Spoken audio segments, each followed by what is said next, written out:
Machozi yako hayaongei na mtu mwingine, bali yanaongea na moyo nilionao mimi. Kwa hiyo naumia nikikuona una machozi, tafadhali. Sasa je, damu? Wacha. Tulichokiacha kule nyumbani ndo tunajua. Tunajua wazazi wetu tumewaacha wanalala sehemu gani. Ila tunajitahidi kufanana na nyinyi ili msitushushe vyao. Lakini kuna watu nyuma wanatutegemea baba. Sisi hatufanani na nyinyi. Hatuna huo muda wa usingizi fofofo. Kwenye maisha yako chuki sio kitu kizuri hata kidogo. Kwa sababu chuki ni dalili za ushetani, yani upepo ndio inaitwa chuki. Maana ukiwa na chuki wewe umepoteza upendo. Kwa hiyo sasa ndugu wangu, chuki zako ukiwa unazipeleka mahali, unaweza kuwa unafanya jambo ambalo unakusudia kwamba unafanya kitu, kumbe unaua mtu asiye na hatia, au unapeleka mambo sehemu ambayo sio na pasipofaa wewe kupeleka. Kwa hiyo chuki sio kitu cha msingi. Ukiamua kufanya kitu, mtu uliyompenda usimfanyie majaribu. Unampa mtu namba za simu amtongoze mwanamke wako eti amwangalie kama kweli anakupenda. Utapoteza umpendaye. Kumsogeza mwenzako katika sehemu ya mahusiano mengine, manake ni kumsukumia kwenye shimo refu ambalo halina kina. Unaweza ukamtupa huko na ukampoteza kabisa katika maisha yako, usimuone tena. Mapenzi yana muktakabali. Mapenzi yanapewaga heshima, mapenzi ni kitu cha kuheshimiwa. Anasema msaliti tumuue kwa mawe. Msaliti akauawa kwa mawe. Na hapo ndo ikumbukwe sasa katika maisha ya mwanadamu. Yani mifano iko mingi ambayo inatuandamaga sisi, lakini sisi wenyewe wenye mifano huwa hatuioni.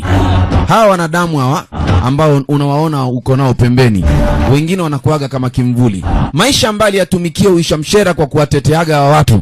Kosa lake moja limegeuka kuwa tone la mafuta taa kwenye mfuko mzima wa unga wa ngano, wakamgeuka wale. Na ndivyo unavyoelekezwaga kwenye dunia hii. Yani shoka lile likiwa lenyewe limetoka dukani kama chuma, haliwezi kukata mti peke yake. Lazima kupatikane mti kutengenezewe mpini, ili shoka litimie lazima liwe na mpini ambaye huo mpini ni mti wenyewe. Kwa hiyo mti huwa unakataga mti wenyewe. Shoka haliwezi kukata peke yake mti. Mara nyingi sana sisi binadamu tumekuwa na matatizo ya kujua mtu anayekupenda. Unakuta mtu anakupenda na anakuambia, alafu baadaye unakuja unapata hasara ya kupoteza mpenzi aliyekupenda kimapenzi na mahabbatul mujarabati. Alafu sasa unakuja kumfuata mtu unayempenda wewe ambaye ndio gumegume liloshindikana na mitume, alafu unaanza kuteseka. Mwisho unatupigia simu saa 8 usiku unalia, pumbavu, teseka na mapenzi yako. Kwenye maisha yako chuki sio kitu kizuri hata kidogo. Kwa sababu chuki ni dalili za ushetani, yani upepo ndio inaitwa chuki. Maana ukiwa na chuki wewe umepoteza upendo.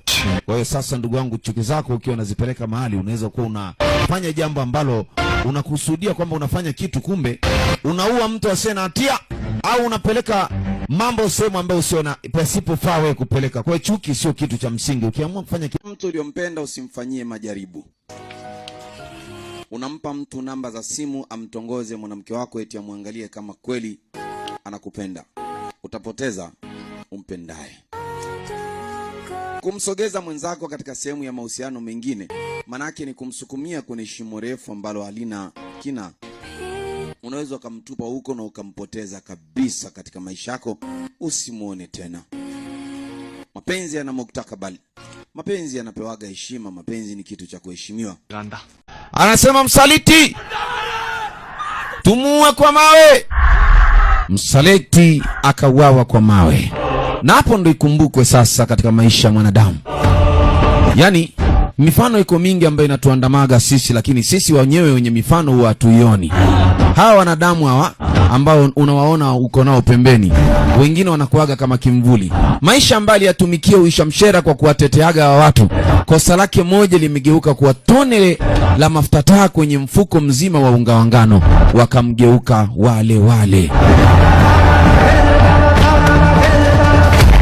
Na ndivyo unavyoelekezwaga kwenye dunia hii.